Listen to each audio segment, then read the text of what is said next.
video today. I did a Mr. Baller story before this video, so this is Mr. Nightmare. I know y'all love them, both of them, Mr. Nightmare and Mr. Baller, so I do too. And I'm just doing back to back. I got more bangers for y'all too. Not today though. These two videos, make sure y'all like them and comment. Let's go ahead and get started on this video, man. And like I said in the previous video, if you have a problem with the notifications, unsubscribe and resubscribe and hit the notification bell when you do it. Let's go ahead and get this video started, man.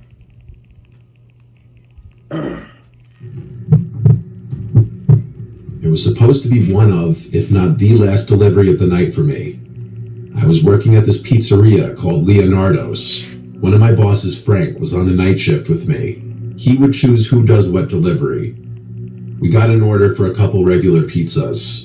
He gave me a piece of paper with the address on it and the person's phone number. This was in 2009. I didn't have a cell phone that had GPS, just a bare bones flip phone. I also didn't have one of those Garmin GPSs. I still had to use an old school book of maps to find my way around when doing deliveries. The name of the street that this house I was doing my last delivery for was something along the lines of Willows Road. I can't remember the house number, nor do I remember the name given for the order, but I do remember having the hardest time finding the place.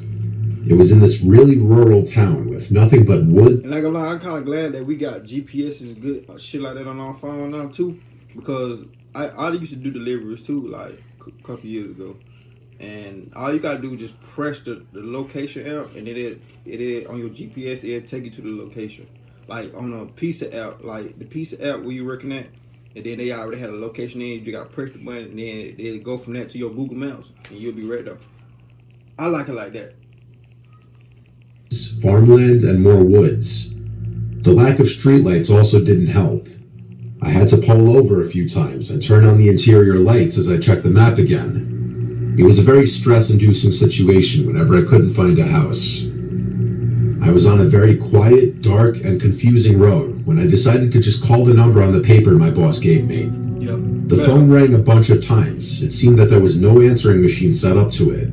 It had to have rung about 10 times before someone picked up, and I waited for someone to say hello. When no one did, I said it, and then a voice on the other end said it back. It was a low, deep, yet soft voice.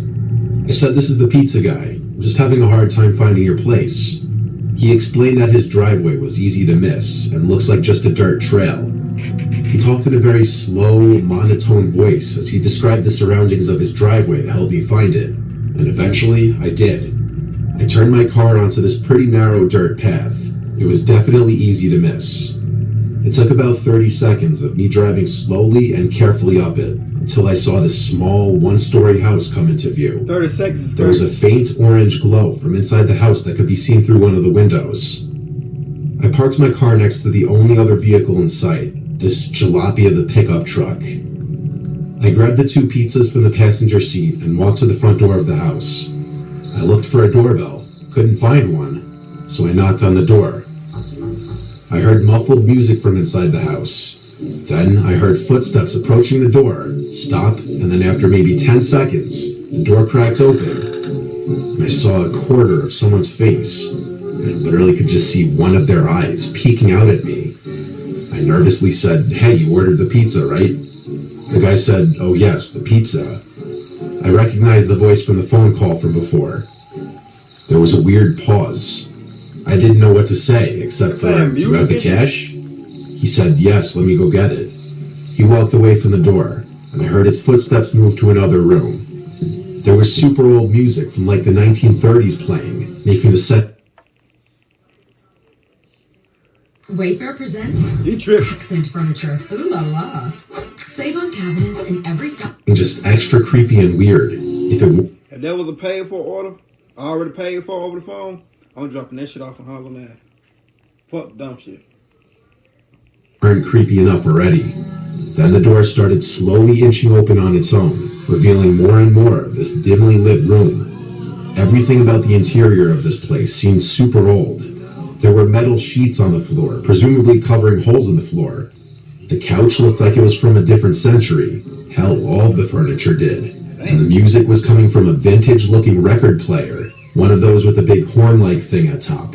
That's all I could see at first from just sneaking a nosy peek inside the place. But what really was off-putting was the smell. It smelled like death in there. I waited respectfully for the guy to come back with the money, from wherever he went.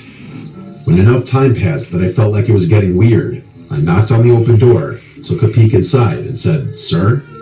The man's voice came from another room, saying, "Yes, would you mind coming into the kitchen, please?" Oh, nah, bro, you doing My coworkers and bosses always advised against stepping into anyone's house if you didn't have to. Nope. That advice seemed especially relevant for this circumstance. I heard what the man said, but I still responded, "Can you repeat that?" He repeated, "Can you come to the kitchen, please?" I stepped inside, and I honestly felt like my feet were going to crash through the floor. The place was so old that the floor actually caved in a bit as I stepped around. The house was very linear. I looked to the right and saw the entrance to the kitchen, where his voice was coming from. I looked to the left, and there was a narrow hallway which had a bunch of doors on the right side. At the end of the hallway, there was this guy with his back to me, slowly dancing in the creepiest way imaginable. The man was feeling himself. I don't mean he felt confident. I mean he was literally feeling his body as he moved in this really off-putting way. In any other circumstance, I would laugh, but I was downright disturbed of what kind of house I had just walked into. I turned away and looked to the kitchen, still holding these 2 pizza boxes. I took a few steps toward the kitchen before I even noticed the person peering around the edge of the wall separating the kitchen from the living room. It was that man's face again, still only showing like a quarter of his face. Just one of his eyes creepily peering at me. The only thoughts I had in this moment were, what the fuck, and should I just leave? I repeated what I said at the front door moments ago, asking him again if he has the cash. The man didn't respond. He started to just giggle, or I don't even know what I'd call it, because the laugh was so deep in pitch, but it was so subtle and soft. Then he called out Randall in a startlingly loud voice, much louder and more commanding in tone than his previous soft-spoken monotone voice. Bitch, who? I was at my limit of how much weirdness I could take. I turned around and started walking back to the front door, and as I took a look down the hallway as I was about to walk outside, I noticed that guy who was dancing seconds ago was now simply just standing there, looking back at me. I left through the front door and closed it behind me. I hurried back to the car, for some reason still holding the pizzas. I threw the pizza boxes in the passenger seat and got back in the car as quickly as possible. Fuck the dumb shit. As I was backing my car up to clear the pickup truck next to it so that I could just do a 3-point turn, I did look back at the house, and the door was fully open again. My heart started beating even quicker at the thought that one of them was outside my car about to attempt to open one of the doors. Maybe they were, and I'll never know. But I managed to get my car down that dirt driveway and back onto the road. I had to return to the pizzeria. I called Frank to let him know what happened. He wasn't mad at me. When I got back to the pizzeria, everyone laughed when I told them what happened. I can honestly see how it sounds like a funny situation when explaining it to others, but it was not funny in the moment. Whatever was... Yeah, them motherfuckers, they all like to talk shit. You got your ass in here. You ain't out here in the field. That shit like that is scary, though. I've been in country places and shit like that. I ain't never been scared, though, because I always, personally, I'm riding my car. You can't tell me what I can have and not have in my car. So, but yeah. Going on in that house wasn't normal. And I don't think they had any intentions of buying pizza. I've had multiple dreams where I would see that man's face just peeking around from behind a wall. After that, I didn't enter anyone's houses or apartments while doing deliveries. Really don't supposed to. Really don't supposed to at all, though, really. Hi, excuse me, miss, hello. What if I told you I could get you some money right now? I wouldn't believe you. I wouldn't either. I'm currently 20 years old, although at the time of the story I was 19. I live in Newark, Delaware, a usually small and quiet town. That is, until college season rolls around in the fall and spring. Newark is home to the University of Delaware, which is a large and widely respected school in the U.S. It also has a reputation for being a big party school, so when the college kids arrive, things get a lot more lively. Anyway, I work as a bicycle delivery guy at Jimmy John's, a job I still work as of me telling the story. This event took place during a Tuesday or Wednesday night in the spring. It was either late April or early May. I can't remember exactly. It was my typical 7 p.m. to 2 a.m. shift. The Jimmy John's I work at is open until 2 on the weekdays and 3 on the weekends. This means we're one of the few places still open in town, aside from the bars. So a lot of drunk college kids storm the place wanting to order. Needless to say, it gets pretty hectic. Cause I know this way close at like 10, 11. 2, 3 in the morning is crazy. I ain't gonna cap. Like I tried Jimmy John's before. I kind of like Jimmy John's. I like Jersey Mike's subs better. If y'all ever had Jersey Mike's subs, y'all definitely should try it. Subway, it ain't even crazy when Jersey Mike's come in. Swear to God. Deliveries would pop up like crazy too, which did get very annoying, but it meant a lot of tips, so I always put up with it.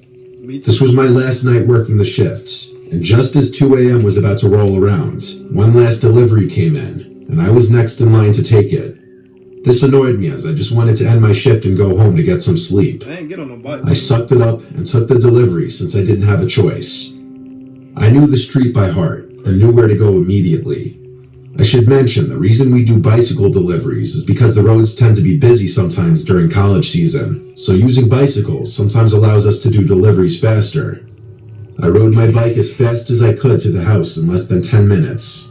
I knocked on the door loudly, but there was no answer. I ain't never heard no story. I knocked again, louder this time. Still nothing. I became a little pissed when I remembered if someone didn't come out, I'd have to take the order back to the store, meaning this delivery would seriously be wasting my time. Definitely. I called the number on the receipt, but no one answered. I was getting ready to call the store when I first heard it. Rustling sounds coming from some bushes directly across the street from me.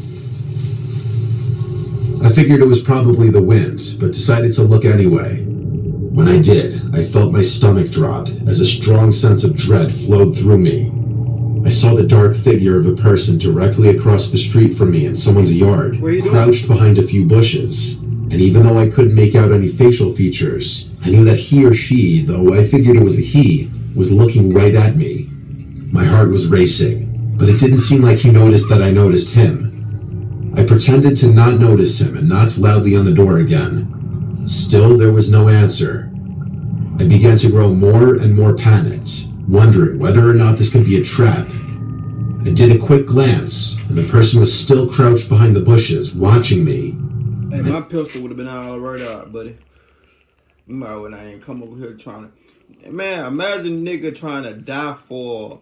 Imagine trying to rob me, because when you rob me, I'm not going to take it as you robbing the company. I'm taking it as you robbing me, which is reality is robbing me, but you robbing me for somebody else's shit. That's soon to be your shit, but you trying to rob me because you too broke to buy it? A fucking sub? Imagine trying to buy a sub and you get killed for trying to rob the Subway delivery guy. And I'm going to post that shit on my YouTube and do a story time. On my mama. Just wanted to get the hell out of there. So I decided to just continuously knock on the door as loud as possible until someone answered. It felt like hours that I was knocking, but eventually someone stumbled out from one of the rooms and sluggishly answered the door sounding pissed. When I told him about the order, he told me that he didn't order, so that it was probably his roommate instead. To my misfortune, the person who actually ordered was upstairs in his room passed out drunk. How he could have passed out so quickly after he ordered is still beyond me. The guy went upstairs to try and get him. Okay. Not even a minute after he went upstairs, I suddenly heard more rustling and did a quick glance back. When I did, I noticed the man had moved a little closer, probably to get a better view of me. I could tell he was still watching me. My fear intensified. I almost wanted to come inside to get away from the man watching me, but I figured he'd steal my bike, meaning I couldn't do my job anymore. Yeah, no. Plus, I didn't know if this person was armed and if he would actually try something if I went inside, which would put the two of them in harm's way. Luckily, he was only upstairs for a minute. He said his roommate's door was locked and that he wouldn't answer the door when he knocked. At this point, I really wanted to get out of there, so I told him he could sign for his roommate's order. He hesitated at first since there wasn't a tip charged to the order, But a tip was the last thing I was thinking about at this point. I insisted over and over, and eventually he signed for his roommate. I handed it to him and gave him a quick thank you. When he shut the door, I hurried to my bike and hopped on, ready to get the hell out of there. But just as I put the kickstand up, I heard the man suddenly lunge out from behind the bushes.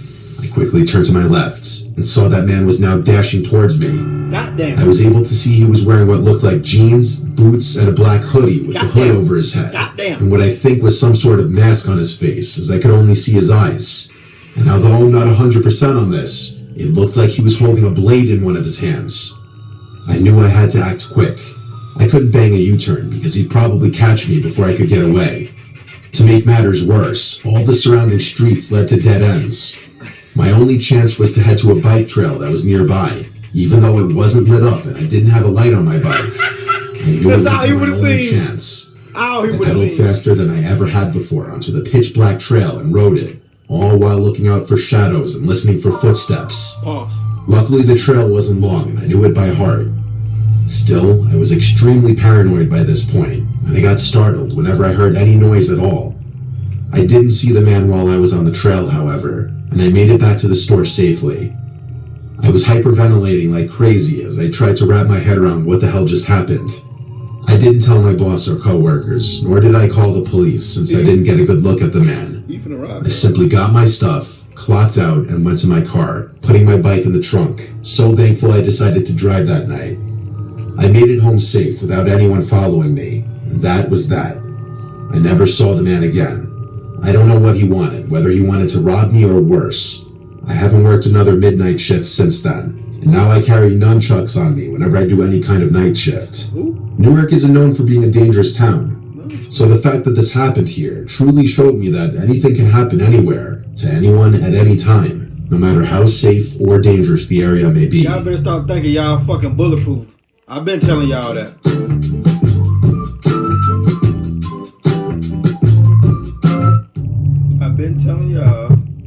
I've been telling y'all anything can happen at any time. You always gotta be prepared.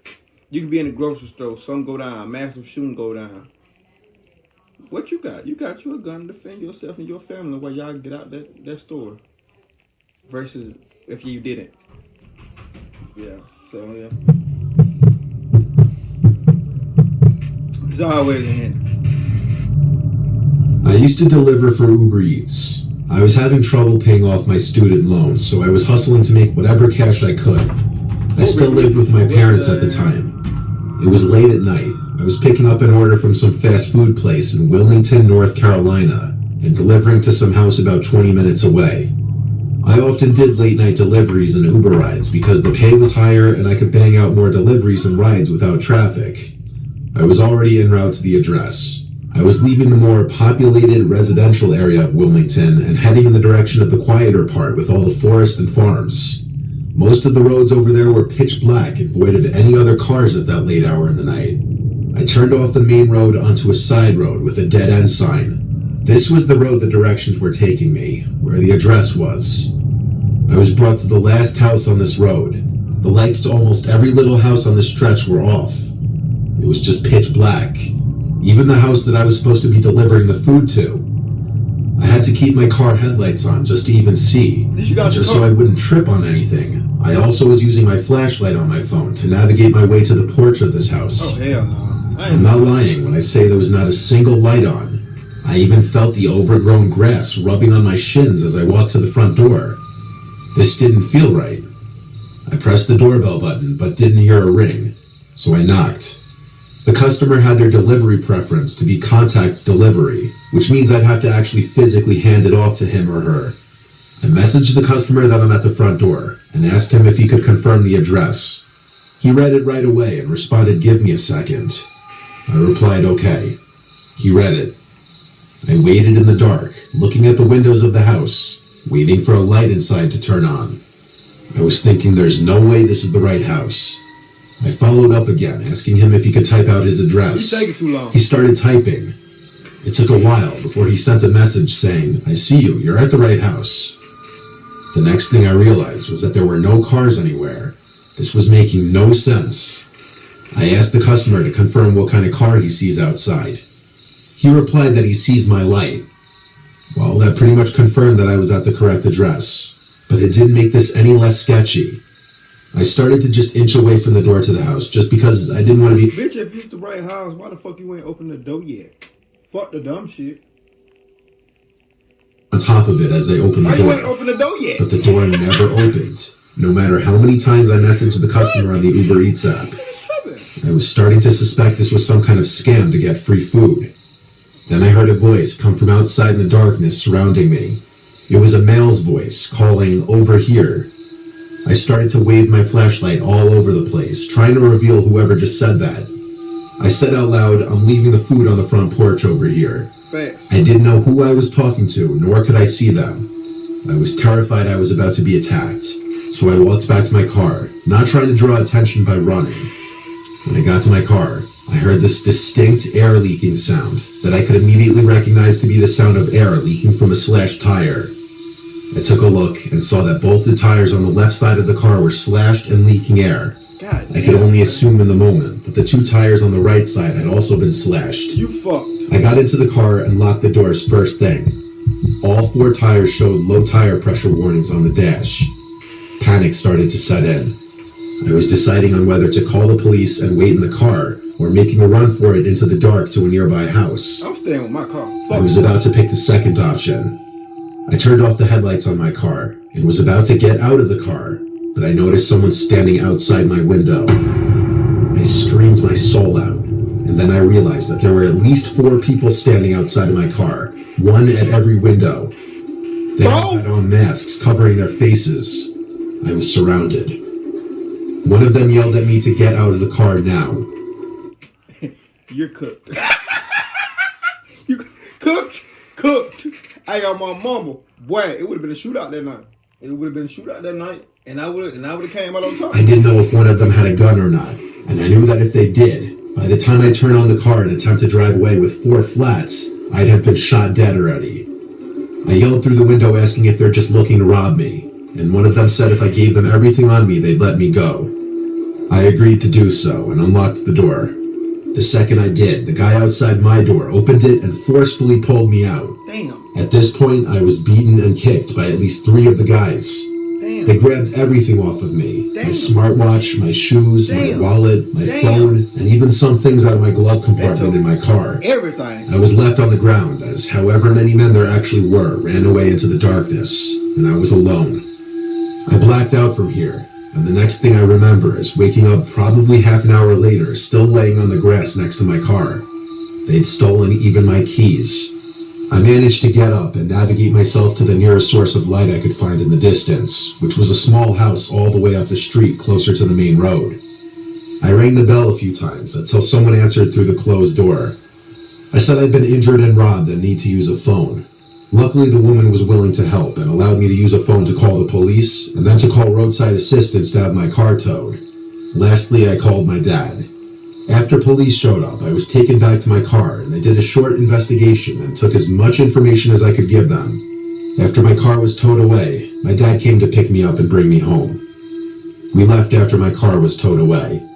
My phone's last location was down the street from the incident and it hadn't been turned on since the night before, meaning they probably destroyed the phone. The next day, I gave even more information to some detectives regarding my Uber Eats account, and they rather quickly were able to trace the customer account back to a guy named Logan, who, long story short, allegedly lost his phone and wallet, and whoever found or stole them was the one to call the Uber Eats delivery with the intention of robbing me. Basically what I'm saying is whoever did this to me got away with it. The house that they set this up at was a vacant house for sale. My car tires were covered by insurance, but everything else I ate the loss. And this was a painful and expensive, but also valuable lesson to not be so naive ever again in a situation like that. I stopped deliveries for a few months. Yeah. Then I went back to doing daytime deliveries. Shit, I would stop delivering for a few years after that shit. I'm tripping. If y'all doing Uber Eats or anything of that nature, please make sure y'all have y'all some protection. Please, any type of delivery jobs. They can't tell you what to put in y'all fucking car. Dude with the bike, he could have had him something on him too. But still, they can't tell y'all what to put in y'all car. That being said, give you a thumbs up, subscribe. I hope y'all miss me like I miss y'all. That being said, see y'all motherfuckers on the next video. Let's ride.